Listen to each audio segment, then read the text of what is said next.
Hi everyone. तो मैं ना अपनी बुक शेल्फ में से एक बुक ढूंढ रही थी। सामने बुक्स पड़ी थी बुक शेल्फ में। मैं गई और मैंने वहाँ पे जाके ढूंढना शुरू किया। मैंने फ़र्स्ट टाइम चेक किया, सारी बुक्स देखी, मेरे को बुक नज़र नहीं आई। मैंने थोड़ी देर बाद फिर से चेक किया, सारी बुक्स देखी, मेरे को फिर से नज़र नहीं आई। मैंने तीसरी बार ध्यान से उसको देखा, बुक्स को, और वो बुक मेरी सामने ही पड़ी थी। कोई मैजिक नहीं हुआ है यहाँ पे, ऐसा नहीं है कि वो बुक अपने आप से प्रकट हो गई। वो पहले ही वहीं पड़ी थी, लेकिन मुझे दिखी नहीं थी। पता है क्यों? क्योंकि मेरे माइंड में चल रहा था क्योस, बहुत ज़्यादा क्योस, बहुत ज़्यादा ओवर थिंकिंग हो रही थी। मैं थॉट्स के फ्लो में बहे जा रही थी, मुझे पता ही नहीं चल रहा है कि मैं कर क्या रही हूँ। मैं रूम से आई अपने बुक्स को ढूंढने, लेकिन मेरे दिमाग में तो क्या चल रहा है, अजीब से ख्याल चली जा रहे हैं और यहाँ पे मेरी आंखें काम ही नहीं कर रही हैं। क्यों? क्योंकि मेरा दिमाग शांत ही नहीं है।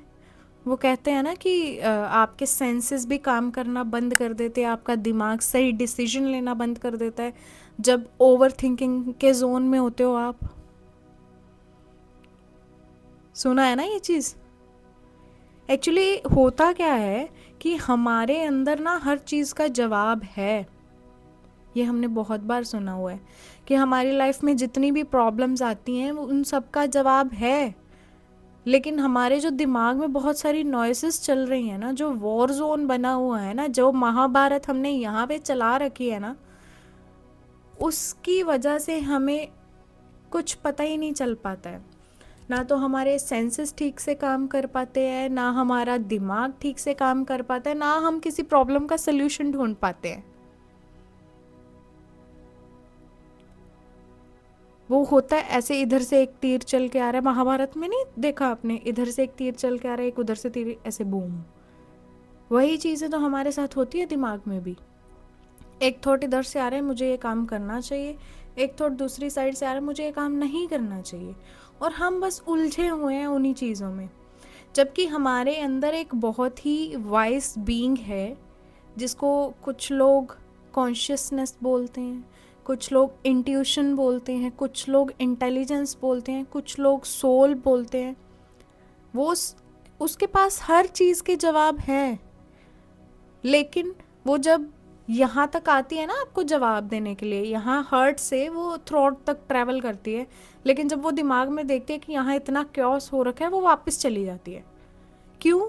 क्योंकि उसको पता है कि यहाँ पे कोई नहीं सुनने वाला अभी उसको।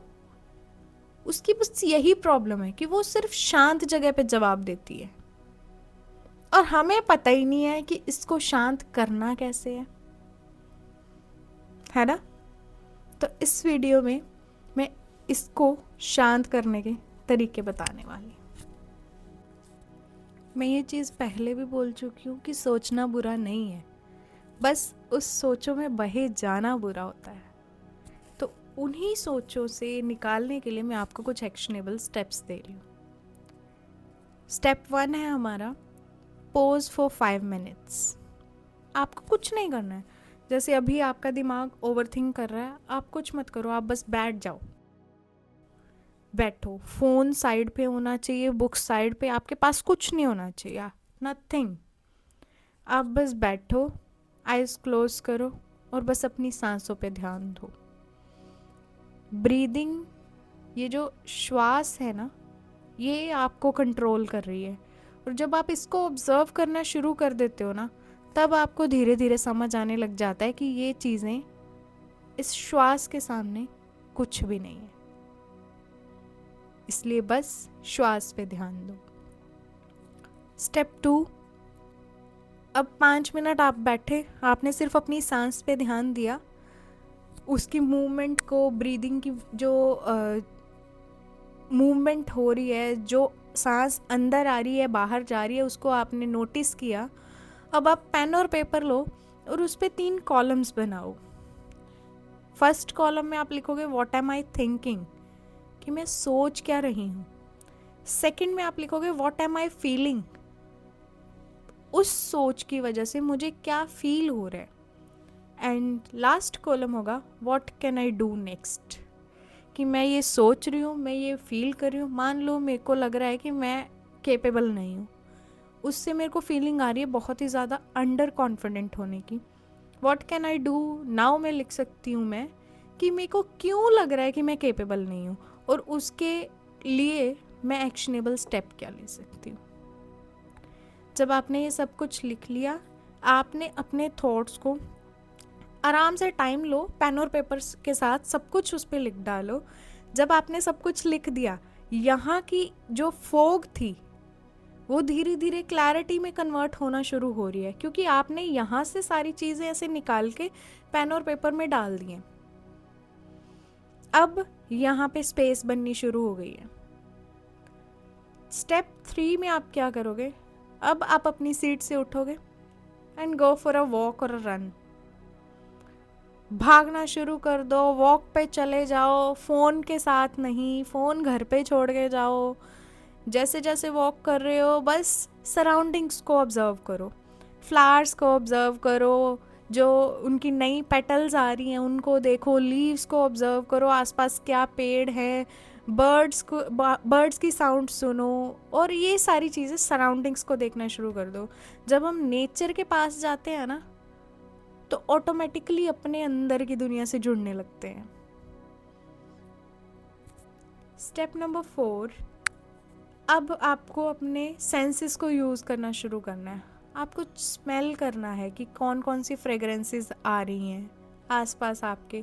आप किसी फ्लावर को जाके स्मेल कर रहे हो, आप चीज़ों को देख रहे हो, नेचर के जो आसपास आपको पेड़ दिख रहे हैं, पौधे दिख रहे हैं, आप उनको देख रहे हो, बच्चे दिख रहे हैं उनको देख रहे हो, आप ऑब्ज़र्व कर रहे हो, आप आवाज़ें सुन रहे हो उनकी पूरी तरह से कॉन्शियस होके, और आप अपनी सांसों को ऑब्ज़र्व कर रहे हो। बस यही करना है आपको। इससे आपका माइंड और आपकी बॉडी दोनों आपके कंट्रोल में आना शुरू हो जाएंगे। स्टेप नंबर 5, अब घर वापस जाओ और जाके कोई भी एक रिलैक्सिंग म्यूज़िक लगा के कुछ देर मेडिटेशन कर लो। अब ऐसा नहीं है कि आप जाके पॉप सॉन्ग्स लगा के बैठ जाओ या कोई सैड सॉन्ग्स लगा के बैठ जाओ, नहीं, फिर तो जो हमने इतने सारे स्टेप्स किए वो सब वेस्ट हो जाएंगे।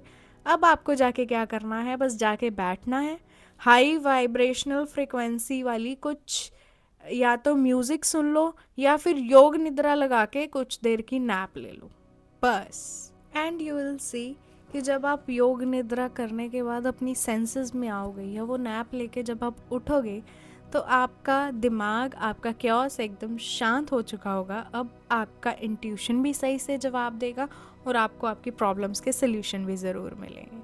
So please in actionable steps को यूज़ करना और कमेंट सेक्शन में मुझे बताना कि आपको इससे कितना फ़ायदा हुआ है।